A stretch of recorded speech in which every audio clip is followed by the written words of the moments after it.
Assalamualaikum warahmatullahi wabarakatuh. Perkenalkan, nama saya Zaunika Rosalia, NIM 2311074, kelas PAI 3C. Dengan video ini, saya ingin memenuhi tugas mata kuliah pengembangan media dan sumber belajar dengan dosen pengampu Ibu Utin Mutia MPD. Di sini saya akan membahas tentang yang pertama, pengertian pengembangan media dan sumber belajar.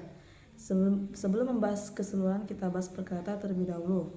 Pengembangan memiliki arti pertumbuhan, perubahan secara perlahan dan perkembangan secara bertahap. Pertumbuhan yang dimaksud adalah berkembang secara terus-menerus, sedangkan berubah adalah menjadi tidak seperti awal.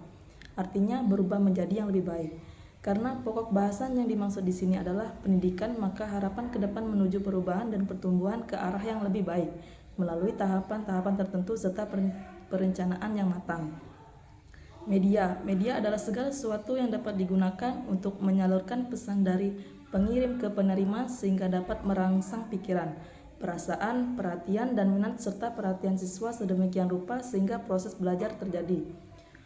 Pembelajaran merupakan bantuan yang diberikan pendidik kepada peserta didik agar terjadi proses perolehan ilmu dan pengetahuan, atau dengan kata lain proses untuk membantu peserta didik agar dapat belajar dengan baik.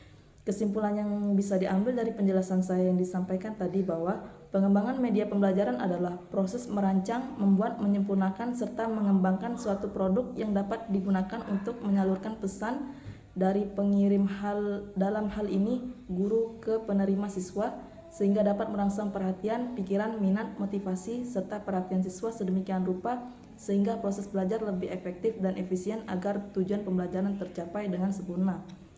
Yang kedua, fungsi dan tujuan media pembelajaran dalam proses pembelajaran. Fungsi media pembelajaran yang pertama, meningkatkan motivasi. Media pembelajaran dapat menarik perhatian dan meningkatkan minat siswa sehingga membuat proses belajar menjadi lebih menarik. Yang kedua, memfasilitasi pemahaman. Media dapat membantu siswa memahami konsep yang kompleks melalui representasi visual atau audio yang lebih jelas. Yang ketiga, memperkuat ingatan. Dengan menggunakan berbagai jenis media seperti gambar, video, audio, informasi yang disampaikan lebih mudah diingat. Yang keempat, mendukung berbagai gaya belajar.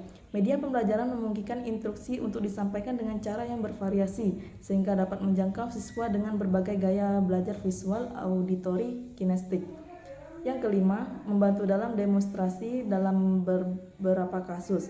Media pembelajaran memungkinkan demonstrasi konsep yang sulit dijelaskan hanya dengan kata-kata.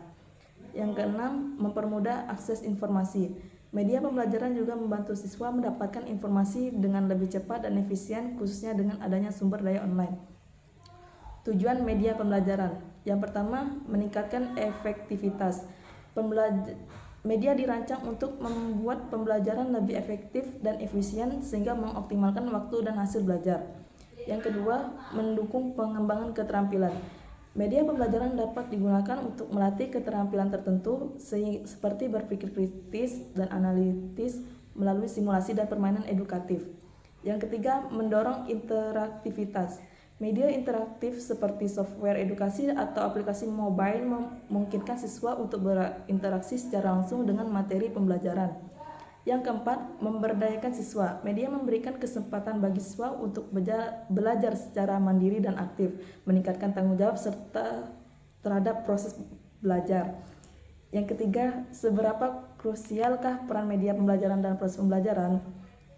Media pembelajaran memiliki peran yang sangat krusial dalam proses pembelajaran, terutama dalam meningkatkan efektivitas dan efisiensi pengajaran. Berikut adalah beberapa aspek penting dari peran media pembelajaran. Yang pertama, mempermudah pemahaman. Media seperti gambar, video, animasi membantu siswa memahami konsep yang kompleks dengan lebih baik. Visualisasi ini mengurangi kesulitan dalam memahami materi yang abstrak. Yang kedua, interaktivitas dan keterlibatan. Media pembelajaran digital seperti simulasi dan game edukasi memungkinkan siswa untuk terlibat aktif dalam proses belajar. Ini meningkatkan motivasi dan minat belajar siswa. Yang ketiga, dukungan beragam gaya belajar. Media pembelajaran dapat disesuaikan dengan berbagai gaya belajar siswa sehingga setiap individu dapat belajar dengan cara yang paling sesuai untuk mereka. Yang keempat, mengatasi kebosanan. Penggunaan media yang bervariasi dapat mengurangi kebosanan di kelas, membuat proses belajar lebih menarik dan menyenangkan bagi siswa. Yang kelima, pengembangan keterampilan teknologi. Di era digital, media pembelajaran juga berfungsi untuk membekali siswa dengan keterampilan teknologi yang penting untuk masa depan mereka.